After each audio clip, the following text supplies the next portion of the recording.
ফেসবুকে কন্টেন্ট মনিটাইজের জায়গায় এরকম অনেকের লক থাকে, আবার আনলক থাকে। তো এই লক থাকার মানে কি এবং আনলক থাকার মানে কি, এবং এইগুলো নিয়ে বর্তমান সময়ে অনেকের অনেক রকম ভুল বিভ্রান্তি আছে, অনেকে অনেক কথা বলছে। তো এইগুলো নিয়ে মূলত আজকের এই ভিডিও একদম বিস্তারিত জানতে পারবেন সমস্ত কিছু। তো প্রথমে আসি, যদি আপনার এখান থেকে লক অথবা আনলক থাকে তাহলে এর ভিতরে পার্থক্য কি।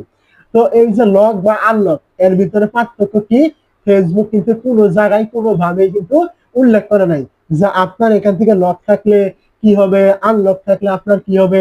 এরকম কোনো কিছু কিন্তু ফেসবুক কোনো জায়গায় কিন্তু বলে নাই।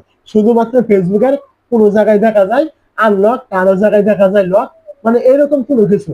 তো এই যে লক থাকলে যে অনেকে বলে আপনি কন্টেন্ট মনিটাইজ পাবেন না বা আপনার পেতে দেরি হবে, আবার অনেকেই বলে অনেকের আনলক থাকলে আপনি খুব শীঘ্রই পাবেন কন্টেন্ট মনিটাইজ। এইগুলোর সাথে কিন্তু ফেসবুকের কোনো প্রকার বাস্তবতা কিন্তু নেই। ফেসবুক কিন্তু এখান থেকে একেবারে উল্লেখ করেছে আপনি ফেসবুকে কাজ করবেন যখন ফেসবুক নিজে মনে করবে আপনি কন্টেন্ট মনিটাইজ পাওয়ার উপযোগী, ওই সময় আপনি এখান থেকে শুধুমাত্র ইনভাইটের মাধ্যমে আপনাকে এই কন্টেন্ট মনিটাইজ দিবে।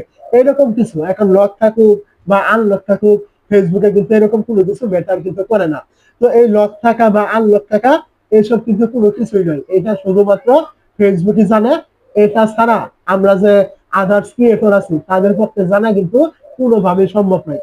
কারণ এই লক বা আনলক সম্পর্কে ফেসবুক কোনো জায়গায় কোনোভাবেই কোনো কিছু বলে নাই। তাহলে এটা কিভাবে বলবো যে আনলক থাকলে আপনি কন্টেন্ট মনিটাইজ পাবেন, লক থাকলে আপনি কন্টেন্ট মনিটাইজ পাবেন না, এরকম কোনো বিষয়। এমন অনেক লোক আছে লক থাকার পরেও কন্টেন্ট মনিটাইজ পেয়েছে, আবার এমন বহু লোক আছে আনলক থাকার পরেও তারা কন্টেন্ট মনিটাইজ পায়নি।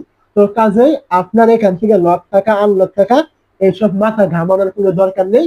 আপনি আপনার মতো ফেসবুকে কাজ করুন, অবশ্যই আপনি 2 দিন আগে হোক বা পরে হোক কন্টেন্ট মনিটাইজ আপনি পেয়ে যাবেন।